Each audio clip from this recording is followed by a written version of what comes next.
الهی بهر قربانی به درگاهت سر آوردم، نه تنها سر برایت که از سر بهتر آوردم.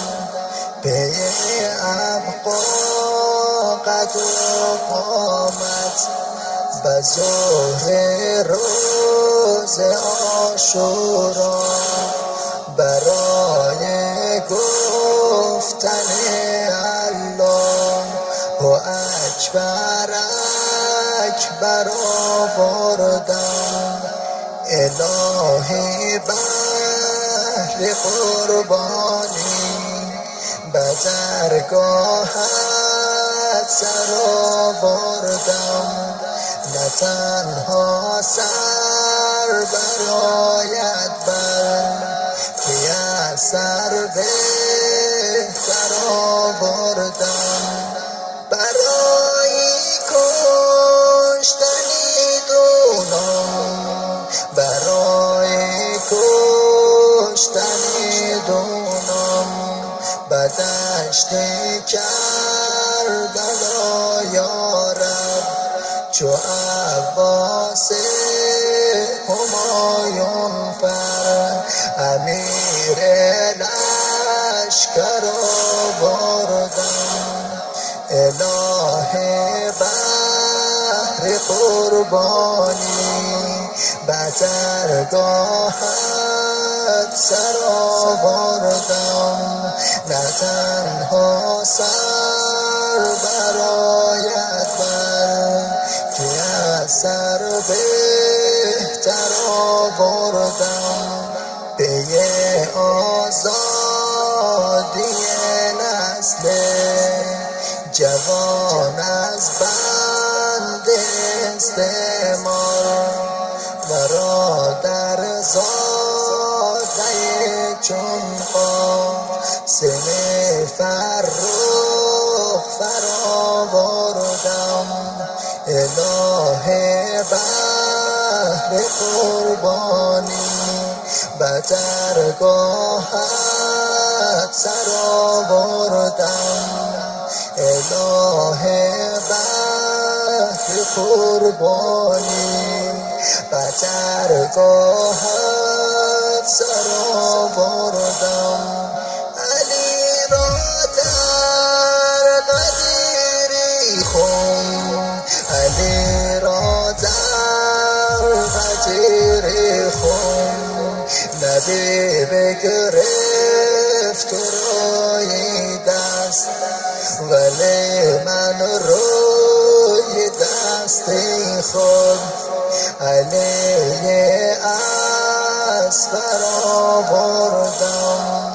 الهی بهر قربانی به درگاهت سر آوردم.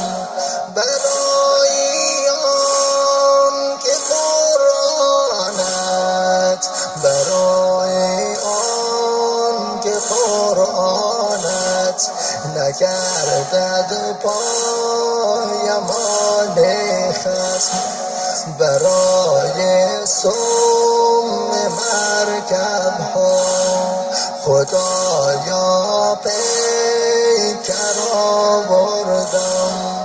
الهی بهر قربانی به درگاهت سر آوردم.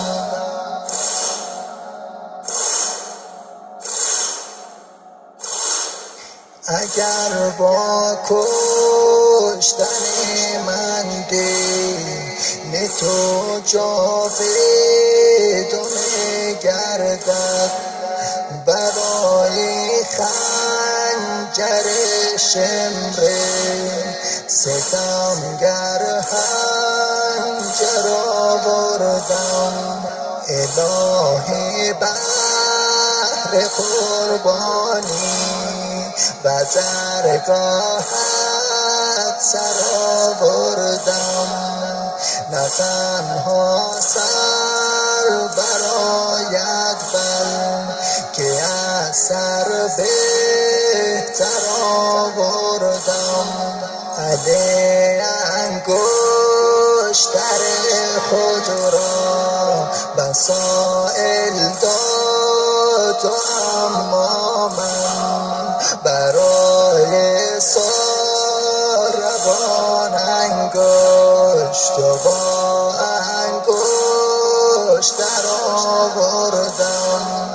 الهی بهر قربانی به درگاهت سر آوردم.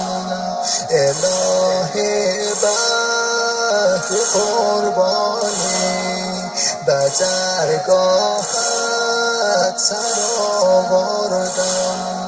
قسم را گر که از لخت جگر آکنده شد تشته، من این اکثر برای زنت تشت زر آوردم. برای آن که هم دردی، برای آن که هم دردی کنم با مادرم زهرا، برای خوردن سه ساله دختر آوردم. الهی بهر قربانی به درگاهت سر آوردم. نه تنها سر برایت بلکه اثر بهتر آوردم. به پاس حرمت بوسه دن لبهای پیغمبر، لبان تشنه یا رب چوب خیزر آوردم.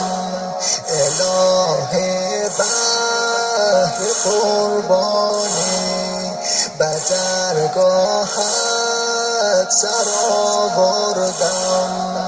نه تنها سر برایت بلکه اثر بهتر آوردم. برای آن که هم درد کنم با مادرم زهرا، برای خوردن سه ساله دختر آوردم. الهی بهر قربانی به درگاهت سر آوردم. نه تنها سر برایت بلکه اثر بهتر آوردم. الهی بهر قربانی به درگاهت